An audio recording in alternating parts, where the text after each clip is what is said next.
অবস্থানে ছাত্রদল এবং ছাত্র শিবির। ছাত্রদলের প্যানেল ম্যানুয়ালি পদ্ধতিতে ভোট গ্রহণ এবং কালো টাকা প্রতিরোধে কার্যকর ব্যবস্থা নেয়ার দাবি জানায়। তবে ছাত্র শিবিরের প্যানেলের দাবি, শুধু যেসব বুথের ভোট নিয়ে আপত্তি উঠবে সেই ভোটগুলোই ম্যানুয়ালি গণনা করা যাবে। ডিজিটাল কারচুপি এবং ইলেকশন ইঞ্জিনিয়ারিং এর প্রভাব প্রতিরোধে আমরা অবশ্যই ম্যানুয়াল পদ্ধতিতে আমরা ভোট গণনা চাই। আপনারা জানেন, যেখানেই ইলেকট্রনিক ডিভাইস সেখানেই প্রোগ্রামিং, সেখানেই হ্যাকিং।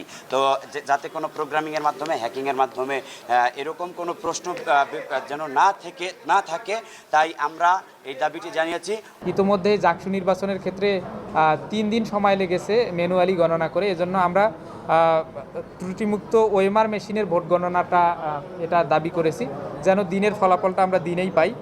দুই প্যানেল যখন ভোট গণনা নিয়ে বিতর্কে, তখন পোলিং এজেন্ট নিয়োগ নিয়ে সমস্যায় পড়েছেন স্বতন্ত্র প্রার্থীরা। আমি বুঝি নির্মাণের শিল্প, সালাম স্টিল বোঝে ডিউরেবিলিটি।